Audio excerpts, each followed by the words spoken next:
Welcome to Amidon Planet. I am your host, Joel Amidon. Thank you for joining me on this never-ending quest to learn how to teach better.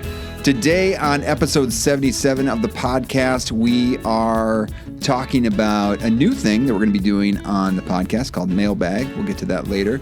And then we're also sharing some learnings I've had with my co-host on the Road to Better Teaching podcast. We're sharing some learnings we had in one full season of recording stories of teacher development. So we host a podcast that's now called the Road to Better Teaching. It used to be called Teacher's Journey Mile Markers on the Road to Better Teaching. So we shorten that up, just a Road to Better Teaching. And, you know, over the course of an academic year, we interviewed several students, former students, current teachers, like all about their own experiences and even my boss, Dean Rock. We recorded them sharing stories or basically moments of their own professional growth.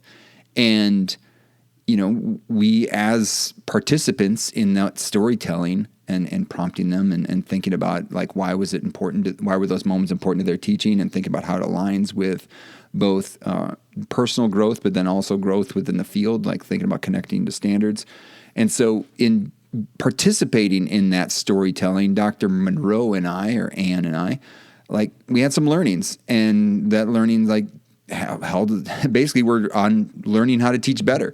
And so thinking about some of those learnings and wanting to share those on this podcast feed, because this feed is all about learning how to teach better. So gonna basically insert that episode into this episode and just expose you to that podcast in case you've never heard that before. So we'll put that in here. And then also, we want to introduce this thing called Mailbag. So one thing that I like on podcasts that I listen to is about audience interaction, and it's usually some of my favorite things to listen to on a consistent basis in a podcast. So if I know that it's the host who you think about a podcast host as someone you kind of like hanging out with, and you want to hear their opinions on things. And so if there's an opportunity for audience interaction, like, why not either respond to questions or comments, suggestions, whatever. And so we're going to start doing what we're just calling the mailbag. We'll probably come up with a different way to brand it in the future. Always thinking about that. Think about some sort of planetary log, but that sounds a little weird, because it's not really like receiving, like when Captain Kirk did his starship log, it was all about him just talking to himself, and that's not what we're doing here. That's actually Captain Kirk's podcast. So we're going to be doing a mailbag. So, and if some of you might remember from the way back in Amidon Planet, it used to be that it came out once a month, and for each episode there was a preview and then kind of a wrap up of an episode. And basically the reason, and the secret reason about why there it was, is I had a certain amount of megabytes that I would pay for in my podcast hosting plan. And me being the frugal person that I am, I wanted to use all those megabytes. So that if the episode was a certain length, I don't know if I had like 60 megabytes or something like that, which is about 60 minutes or something like that. And so I wanted to use all that time. So it actually took a long time to record these like 3 and 5 minute things, because I was trying to get it under the time limit. Because if it was like 1 second over, it'd be too big and I'd have to like upgrade. And I wasn't going to upgrade my podcast hosting plan. Now we're in a place where it doesn't matter. But so used to do that in the hopes of trying to get interaction. Well, when you first starting a podcast, nobody really knows you're starting a podcast. Or if they do start a podcast, you're not very good at it. I think I'm getting better. But that was probably not the place to have those intros and outros. And then also too, that meant if there was only one episode a month, that was a lot of around the one episode, and versus I'm kind of scattered. I kind of want to move on to the next topic. So this is something where we can talk about things that have happened. We can ask questions, maybe go further in some resources, because sometimes whenever I do a topic on the podcast, there's like more stuff that comes, and it's just, I wish I could go back and record that. So it's a chance to keep going back into old stuff if there's a need to, if there's some excitement around something, or it's a chance to, ask questions or make suggestions about future episodes. So for example, Christy Livingston is great about offering suggestions for future podcast episodes, and those are hopefully coming to fruition. And so we're working on some of those things, which is great because it adds more content. But then also too, I just love that interaction and love that hearing what's working and what's not working. So basically all I'm saying is if you have questions, so again, questions about, it could be classroom scenarios, could be about previous episodes, could be about maybe there's some resources that someone wants to know more about that allows me to point at other experts in the field. I love doing that with students and doc students I get a chance to interact with, and it'd be great to do that here on the podcast as well. So comments could be, again, hey, you missed this on this episode, or hey, have you ever thought about doing something, just comments about the podcast, comments about teaching, comments about maybe a perspective I have, whatever.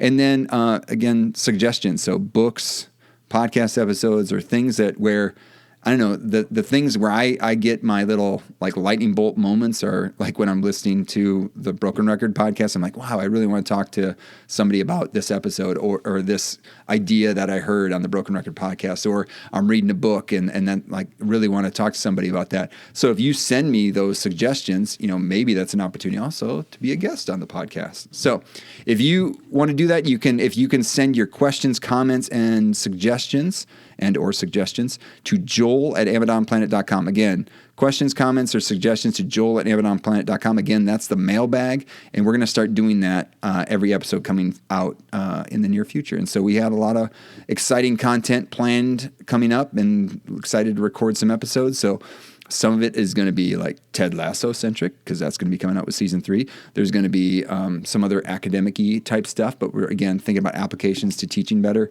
and then some other fun stuff. I don't know. I like a variety of stuff. So excited about the future of what's happening on Amidon Planet. Excited about the audience interaction. And again, you can also, hit me up if you don't want to use an email. You don't want to use the email machine. You can also interact via social media. And again, a lot of times that's at Amidon Planet on whatever platform you're looking at. LinkedIn, Facebook, Instagram, Twitter, all that good stuff. So right now what we're going to do is we're going to jump into this episode of The Road to Better Teaching, where Ann Monroe and I are talking about the learnings we've had over a year of recording stories of teacher development. So we're going to let that roll, and then we'll come back and wrap up the episode. So here you go. Here's episode 18 of Road to Better Teaching, where we're reflecting on season 1 of hearing stories of teacher development.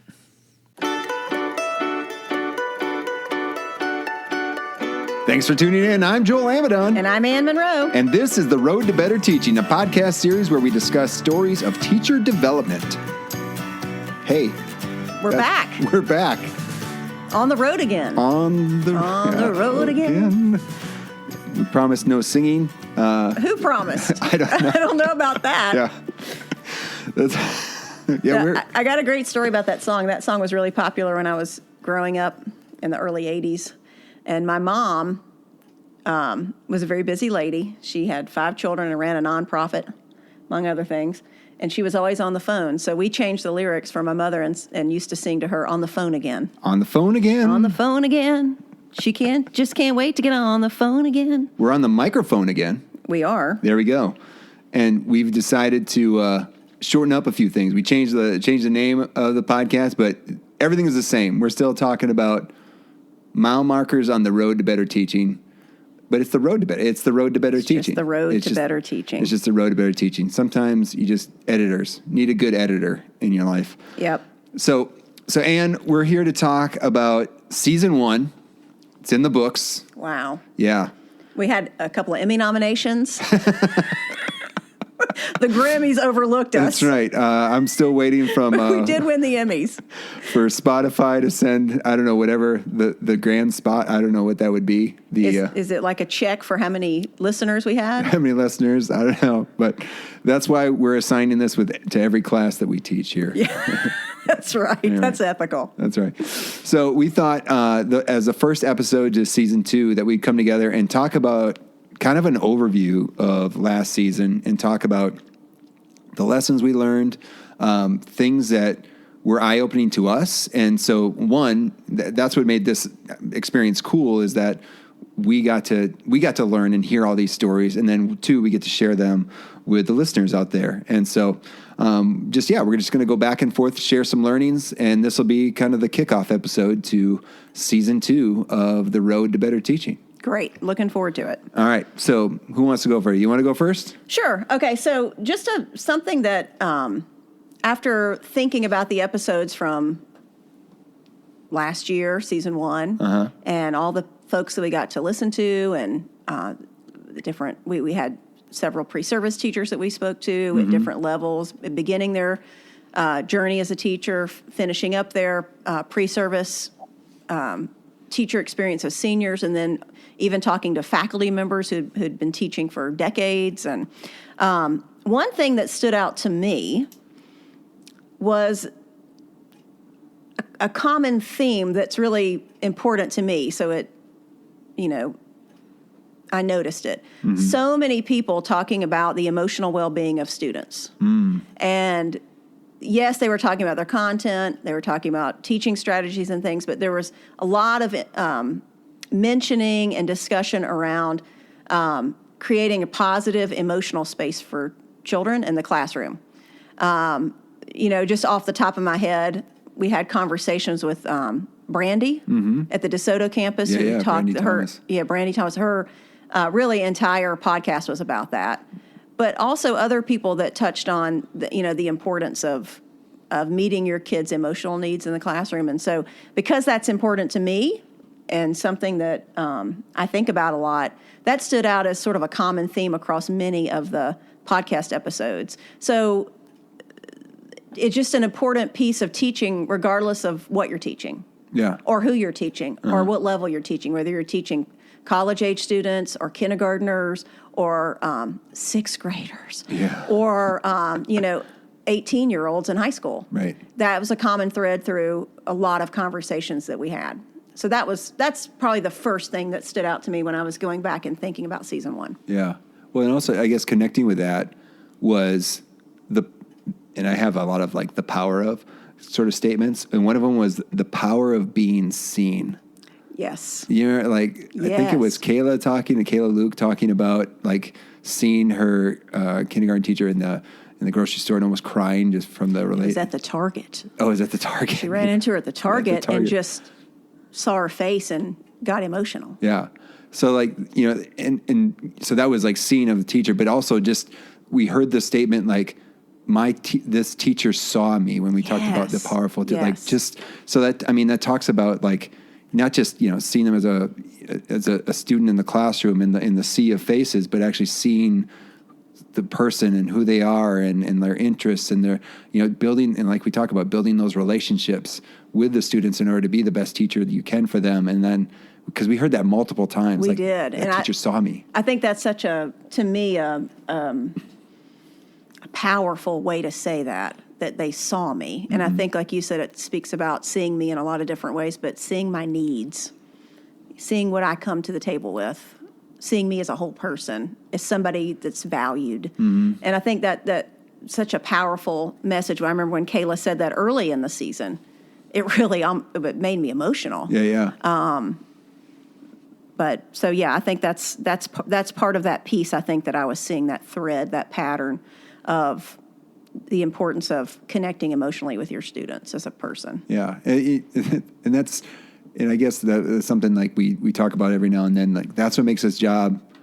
I love this job, and that's what also makes it hard too. It's like you get these, and we had a conversation. I think we talked about it in the podcast, but we definitely had it in our class where we talked about some people like being upset and sad, about just having a rough day, and it's like and I guess you're going to have these highs, but you're also going to have these lows in being a teacher because you are having these emotional connections, and so it can get emotional. Yeah, it's a job where you're interacting with humanity on a daily basis. Yeah, but it's cool to have a job that you care about so much because there's so many people that they don't. Yeah, and so I wouldn't want a job where I couldn't connect with someone on a human level on a daily basis. Yeah.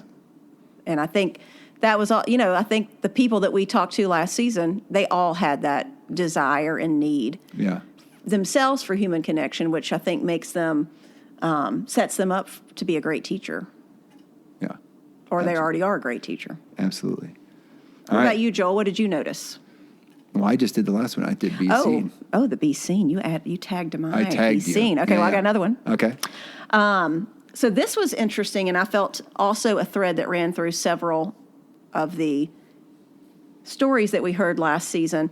The importance of professional development to pre-service teachers and in-service teachers. Yeah. That sometimes and oftentimes really quality professional development can change the trajectory of somebody's career. We saw this with Candice Cook. Yep. And her experience with the Project Prime, Project Delta. We heard it, I believe, with Patches, Calhoun. We heard it with Austin Jones talking about Sunflower County Freedom Yeah. Project, and that was obviously a volunteer piece, but he had some professional development with that training, et cetera. Yeah. And he talked about some other things, some other professional developments. But we had Hannah Farnlocker come in and talk about your class and what she learned about the instructional triangle. The instructional triangle. And so that stood out to me as something unexpected. And I guess it shouldn't have been unexpected, but I just assumed that a lot of people would be coming and talking about an experience they had with a child, like a one-on-one experience or something like that. But they really spoke about how those professional development opportunities changed the way they either thought about teaching or actually changed their teaching style in terms of like Candies or Patches. And I think Nicole Robertson was even talking a little bit when she talked to us about some of she was talking professional development opportunities, professional development opportunities that impacted her and changed the way she started the things she was delving into with AP sciences and looking at some of the areas she'd never looked at before, things she had never taught before. So that was fascinating to me. And as someone who trains teachers, it's really nice to hear that those things are impactful and people are listening and they are looking to improve and really grabbing onto some of those opportunities. So that ties in with and I'm not going to piggyback again, but I was just thinking of we were both teachers where sometimes we went to professional development opportunities that we might not have necessarily selected, and the quality of them could have been debatable. Right. But I remember my friend Courtney Kessler. She would talk about. It's not a professional development. I'm not going to a professional development. I get the opportunity to develop as a professional.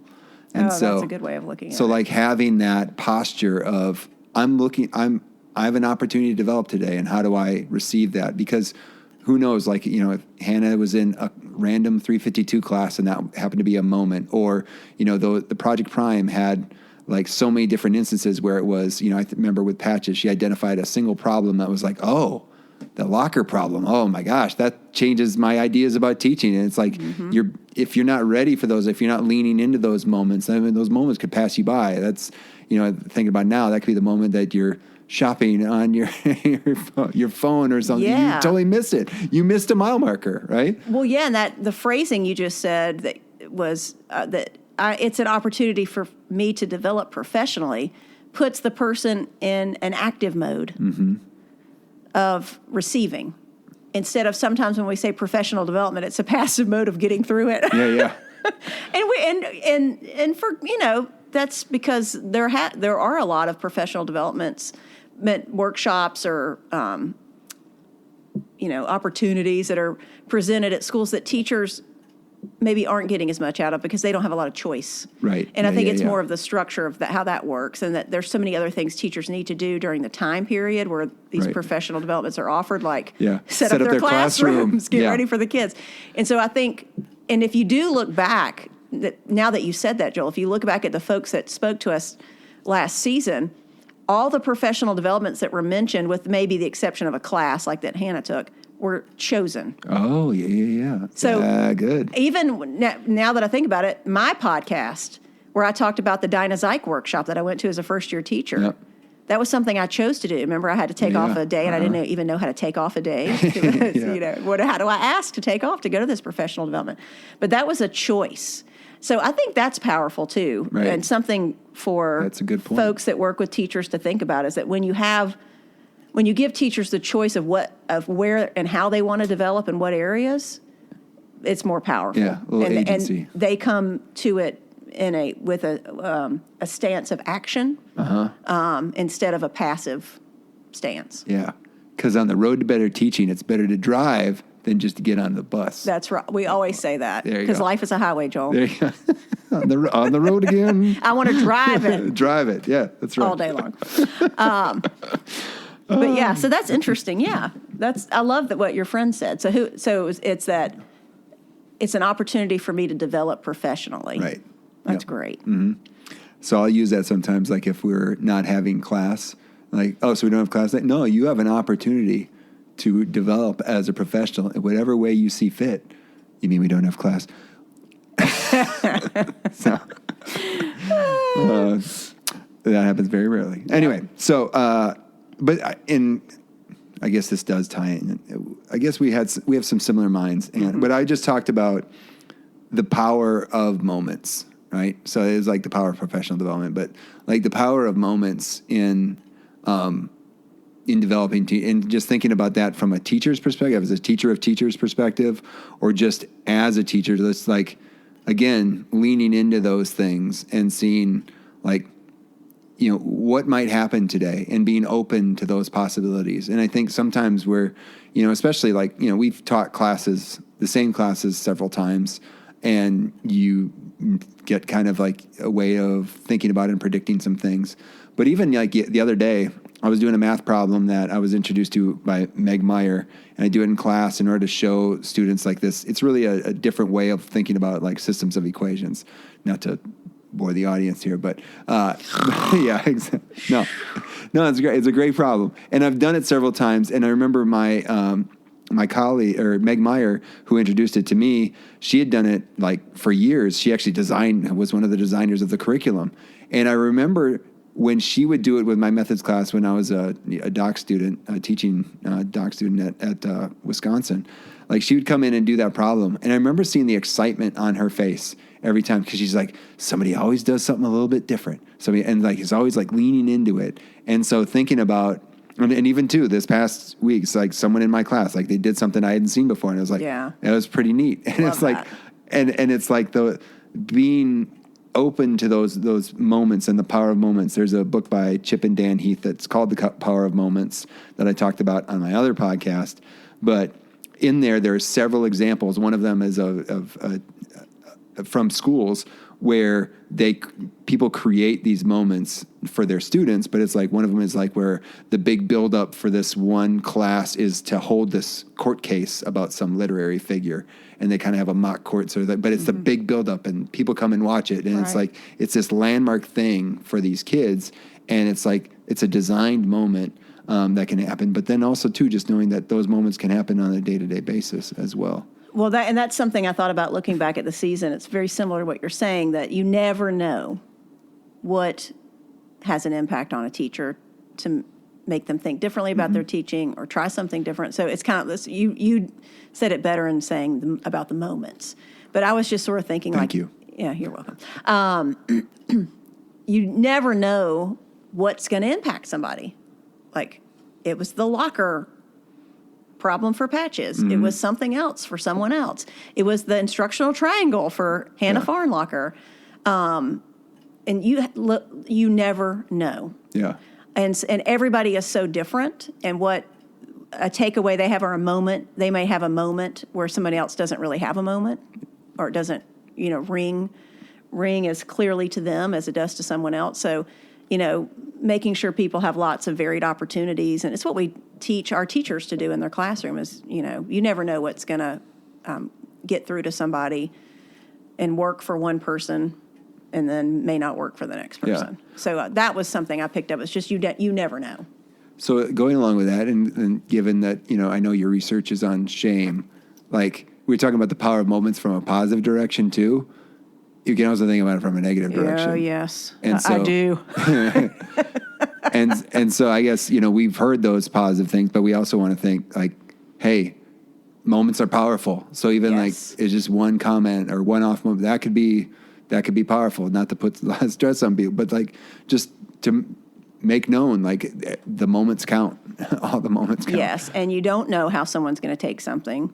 And being very careful about how you say things, what you say, how someone might take your words, or especially with the power we yield as teachers. Yes. It's so important to be careful about how we communicate to our students and what we're communicating, because we do have the, exceptional power to do good, and unfortunately exceptional power to harm if we're not careful.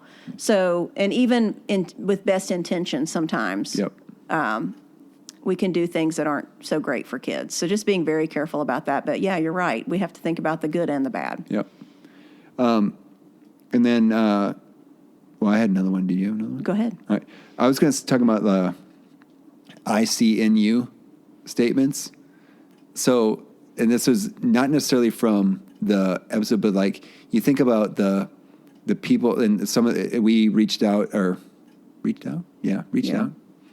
Sounds good. Yeah, reached out. I'll check with my grammar specialist later, but you're asking the wrong person. To our colleagues, and ask for like people to send folks our way. And you think about like the I see in you statements of like that, the people that were selected, like, or even the folks that we selected too, like the I see in you, and I'd like you to come share this. Yes. And, and it's almost like we could be doing that more. Like, not that everyone needs to be invited to a podcast, but like thinking about the power of like, I see in you this ability or these assets, and for the classroom, or for, to become on a podcast, but or even just as professional to professional, like, I see that you do this really well. Okay, can you share with me about that? Yes, learning from each other. Right. I think that's a lesson for us in the School of Education, or just generally in teacher training. Our students come to us with a lot of experience. They've been in the classroom themselves very recently as a student. They're in their field placements. They're listening to all sorts of people talking to them, and providing experiences around teaching. So they're in the middle of it. They're in the thick of it. They have ideas. And just like you said, I see this in you, and we were able to hear from people that, like Brandy Thomas in DeSoto, that I was extremely impressed with. I didn't know who she was. And she's saying things that are exactly what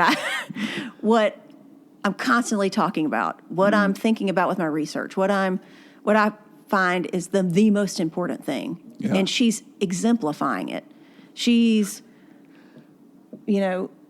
personifying it in the best way possible. I didn't even know her. Yeah. Because I didn't have an opportunity to interact. But because one of her professors said this would be a great person to talk to, yeah, I get the opportunity to hear from somebody like that, who's going to be a phenomenal educator, and learn from her. And because someone said, you have something of value to share, we need to hear from you. Yeah. So we need to take those lessons in teacher education and do more listening from our pre-service teachers. What are they telling us? What do they have to say? Teaching, yeah. What are they teaching us? Yeah. I love that idea, Joel. Sort of like, you need to hear from this student of mine. Mm-hmm. They've got things to share. That I would love to see more and more us do more of that. Yeah. Showcase, like a showcase. Yeah. Exactly. Well, and the thing too, I guess, is, this podcast is meant to parallel the process of developing artifacts for our portfolios that our undergraduate candidates and some of our MED and Ed leadership candidates are doing, and to identify these moments of their teaching and reflect on it. And so that can be hard, especially when you are in the weeds. Like you've just had the experience, you just had something like, and to have somebody on your side next to you to not only say like, I see in you this experience or whatever, but hey, I think you just had a moment, and you just like helping people out, especially too. And it's not just to complete a portfolio, but it's also to help folks see like, no, something significant happened here. Like the way you're talking about this, the way you're talking about this instance, the way you're talking about this student, it's like there's a shift here that happened. And to help to be colleagues that help each other like see that sort of perspective. Like I know, like, just in talking about our relationship and some of the work that we've been doing, I mean, I think a lot more about like the role of shame and how to minimize or mitigate it within an environment to help make sure that, think about, was it Nathanson's compass of shame and all that. And so like all that to helping me and develop as a teacher educator, but then, thinking about it, because we get opportunities to talk back and forth about these sorts of situations, but having that partner, that teaching partner, those peers, and we see our teacher candidates, they're always talking to each other, but to be that kind of mirror for them to say, hey, I see that this seemed like a pretty cool thing that just happened. It's not just like that was a good lesson. Like I think you had a growth moment there. And like those are good because that also feeds into, hey, I made progress.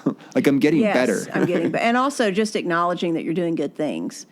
So since we're on the road to better teaching, it's like having a passenger in your car. Yeah. It's like you need passengers, right? That's right. You need fellow road trippers. Mm-hmm. And sometimes those road trippers are experienced road trippers, and they, can give you direction. And sometimes they're just peers alongside you, encouraging you, listening, seeing what you're doing, you're seeing what they're doing. So I think that's a great point. And really important. I just remember being a young teacher and going back to this idea about professional development, we'd whine about it and moan, and be like, we just want to be in our rooms, or like, let us plan with each other. Yeah. Like I know there was a lot of asking for time. Now they have a lot more, with PLCs and opportunities for that, which is fantastic. Yeah. But we just wanted time to be in our rooms or work with another teacher or work with our fellow third grade teachers and plan something. Right. And so teachers are really great at doing things like that, working with each other and planning things together if given time to do it. Right. Exactly. And great things come from that type of collaboration. Right. Great things come for kids, so. Just like the great Ted Lasso and Coach Beard. They've got a thing. They got a thing. You got any more? Just the quality of the people we talked to. I just enjoyed talking with the people I already knew and learning a little bit more about them. But then also, like I said, meeting people I did not know, and just the quality of the people we talked to impressed me. The quality of our teacher candidates. They're just fantastic. And I say this all the time. We have the best students on campus because we do. We do. I mean, if you've got students in your classroom and you say, does anybody have, a marker, and they pull out 50 and all of them have markers, scissors, glue, highlighters, staplers, they're organized, they have color. Right. They're the best. Yeah. But they're serious, they're great, they're committed, they're passionate. And then the professionals we talk to, same thing. Yeah. Committed, great, serious, passionate, doing good work. So I think just the high quality of the people we talked to, what they had to say, and just the amount of learning that happened for me, listening to others, was fantastic throughout the whole season. Yeah, and I think as we're wrapping up, I think it's honoring these stories, and so honoring and sharing them at the same time. It's a pleasure to do that, and just I don't know. I think sometimes teachers don't get the best. Well, I'll say it.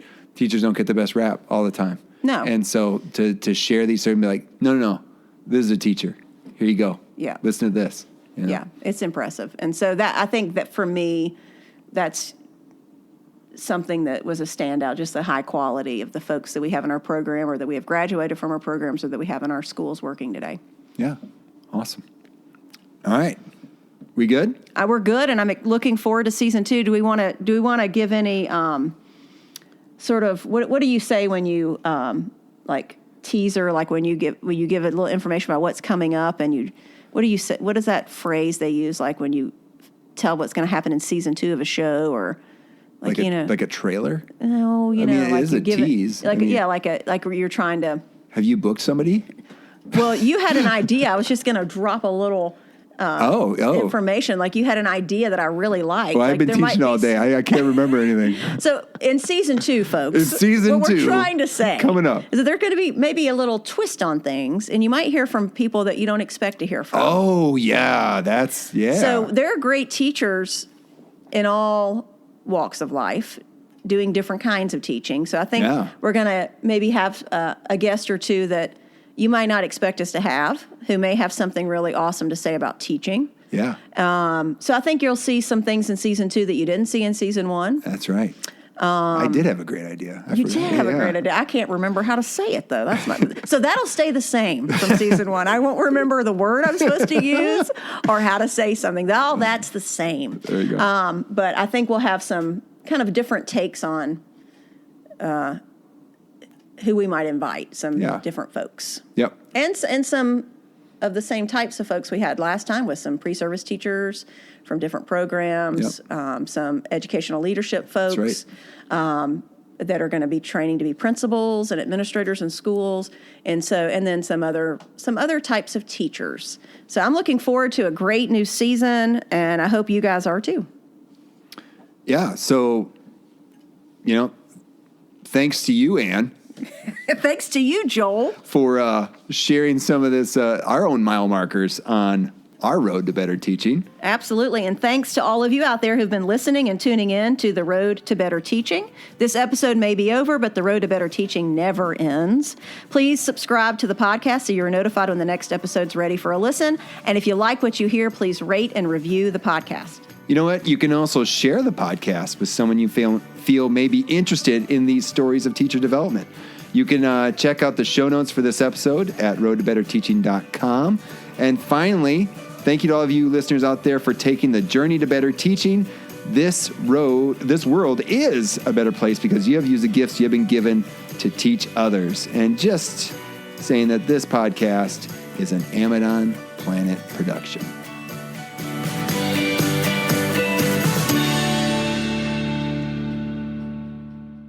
All right, that is going to do it for this episode of Amidon Planet, of the Amidon Planet podcast. Show notes can be found at amidonplanet.com/episode 77. Now, for those of you looking for ways to support the podcast, you can, fill the mailbag. Submit a question, comment, or suggestion to the mailbag by sending an email to joel@amidonplanet.com. And also, those could be, I was just also thinking, those could be like also things that we can include on our email list, which is getting rebranded as well and relaunched during the fall here. So you can also subscribe, rate, and review if you want to support the podcast. You can, and also share episodes, which will allow more people looking for similar content to find it. As always, you can follow at Amidon Planet on Instagram, Twitter, LinkedIn, or like the Amidon Planet Facebook page. In addition, you can subscribe to the Amidon Planet download, which contains teacher resources and updates from Amidon Planet. Finally, you can check out the Amidon Planet store or Amidon Planet bookshop. Links are in the footer at amidonplanet.com, where your purchases support the production costs of the podcast. Thank you for spending time on Amidon Planet. And thanks to Matt Mifflin for the music in this episode. Finally, thank you to all of you out there learning to teach better and be the good in the world by investing in the lives of others. This world is a better place because you have decided to use the gifts you have been given to serve others. Thank you for all that you do. Peace.